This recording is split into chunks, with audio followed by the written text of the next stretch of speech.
Hello, my name is Gregory Morris, and this is the Manufacturing Oil Rig Project, an unguided project provided by Data Career Jumpstart. What I'm going to do today is go over the project goals, the processes, and the deliverables. Let's get started. Energy Mobile is an oil company. Oil wells make us over $500,000 a day. These machines are highly valuable. Recently, our data scientists learned, talking with the technicians, that the technicians have been saving sensor data from the oil well. And of course, the data scientists would love to take a look at this, see if they can improve the efficiency of the. And with that, we have some goals. Data scientists want the data converted to CSV format. They have given us a template of roughly what they would like it to look like, but in addition to that, we need to merge in something called profile data. From a company perspective, we need to migrate this data to a database for future use. In addition to that, there's missing data that we need to add. We add in a date time column. Data is recorded every 60 minutes, and we must provide a cumulative 60-minute input. Some additional starting knowledge. There's 15 years worth of data. Know the start date. All changes must be done after we receive the data. We can't go back in the past and change any of it. Data is collected in 3-month cohorts starting at midnight on the first day. However, the last day will be a few hours short to allow for maintenance. There's only one profile text. We will reuse this for each cohort. And lastly, the data scientists are using SageMaker. So let's get into the system design to decide what we're going to do. Obviously, the first thing we want to do is look at the data. It's currently in a table format and it's tab delimited. It's used internally, so we know they'll have a consistent load, limited access. It does not meet the requirements of big data despite being 15 years worth of data. And as we mentioned before, the data is in 3-month batch. And the data scientists need this in CSV format, and they use AWS SageMaker. We have 2 solutions that we will implement. The first is to use the current on-site MySQL. Database name will be Energy Mobile. The reason for this is that it's just limited volume, limited use. It just doesn't justify the expense of going to the cloud when we already have cheap local storage. The second solution is more obvious. It's going to be export the CSV from a database and import it to an S3 bucket. The reason for this is that S3 will allow SageMaker to have access to the data, and CSV is the desired format.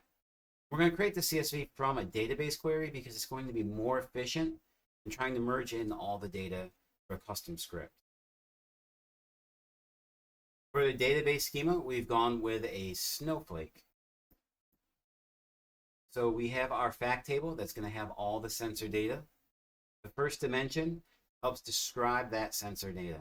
However, the profile data, because it doesn't change, is going to be treated like a dimension table. And that profile data has dimensions that describe that data. The profile comes through just like this, but of course, this is a bit meaningless. So we need this right here, describe that profile data so it can be better understood.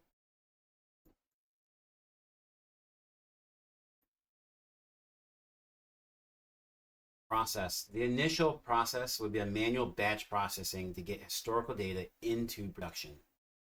Future state will be scheduled processing at the end of every cohort. Additional clarification, however, is going to be needed from operations so that we can get this automation set up.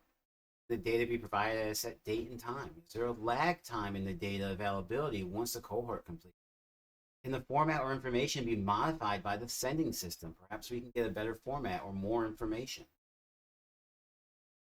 Our data flow is pretty simple. It goes from the oil well to the network share. We're going to run some Python scripts, which I will cover shortly. Send it to MySQL, archive it, send it to S3. We'll set up our bucket using Terraform, even though it's just a single bucket. It's best practice.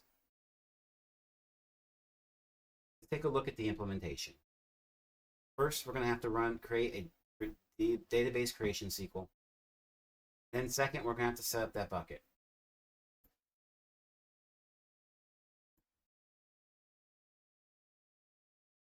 Database was pretty straightforward. As you can see, I do have this drop table if it exists, because I did go through a few iterations of trying out a few different things. At the very bottom, we do, with this script, import that data that doesn't change.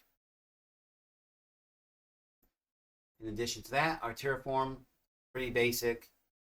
Even though the S3 bucket, I believe, does default to private, it's best to be explicit. This is a template I use from another project. It just doesn't make sense to change it. Just change the bucket name. Everything else is the same requirement. Terraform is pretty straightforward. TL, this is the important part. We get our sensor logs. We get our profile data. First we have to do is we have to convert this tab data to a CSV. It's going to make it easier to bring into MySQL. In our script here, we're just going to iterate through files in this directory. In addition to that, each file has a cohort. There are 60 cohorts. We need to iterate through each cohort and add the appropriate data. As mentioned before, they are done in cohorts. So we went ahead and added that in there. I did that because in the future, or when we start looking at this data, if we want to look at a certain range, it's going to make more sense to look at it by the cohort than it is by a specific date range, because otherwise you may end up in the middle of a cohort. That can skew your data. The rest of it was pretty straightforward. This target condition is what we're going to use to link to our profile data. We go through all this information, put it into a data frame. We then concatenate our data frames, and we save it as a CSV.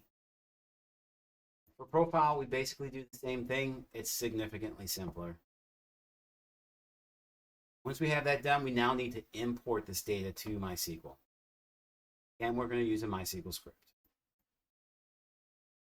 Script connects the database. Of course, you see I'm using secrets.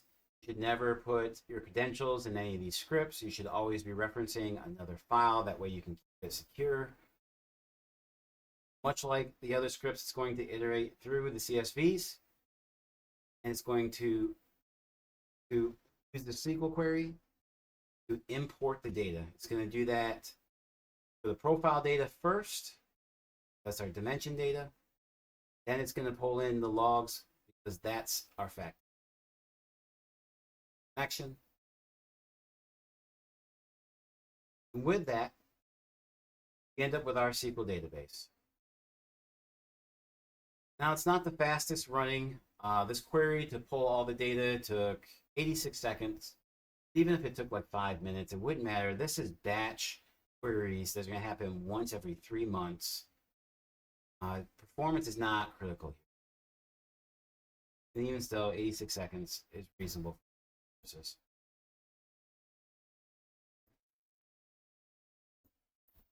The query was a little bit complex, again, from how we did the data. As you can see here, I have a lot of joins.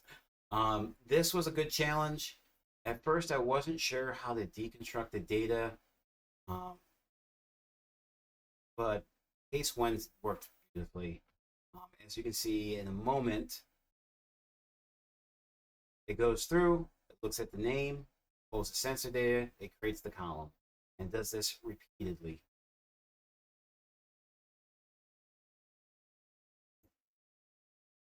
Leads us to our Excel. So the template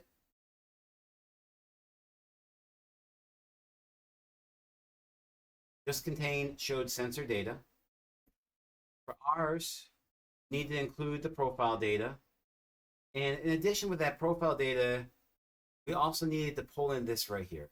This is to make sense of the values. So right here we have 3%. We know what that means. It's close to total failure. We have a 1. We know that's optimal switching. So on and so on. And that carries on through for all the profile data. And finally, this is the data that's formatted in much template. You can see in the beginning, we have our cohort, we have our date time, and we have our cumulative. The cumulative begins at the beginning of a cohort, but then ends at the end of the cohort, and it begins again. see if we can see that. Here they come.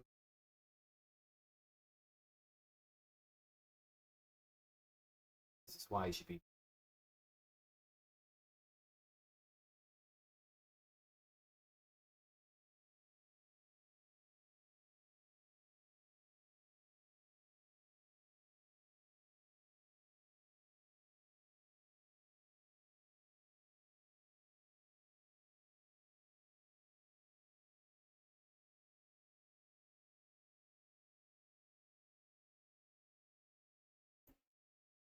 Repeats. Then you need to get this to AWS. Recently learned that AWS has something called Bodo 3. This allows us to upload the data without doing it manually. Again, doing things by scripts better. This effectively becomes documentation of what I did. And really simplifies the whole process. Again, using secrets, you should not be putting your information here. And the data is ultimately uploaded to S3, as you can see here. In addition, we put date on there. If this is going to run every 3 months, date is going to allow these things to stack and for the data scientists to make sense of them. That's it. It's just that simple. Data is here on S3 as required. Data is in the format as desired. Data is in database. That's the project. Thank you very much.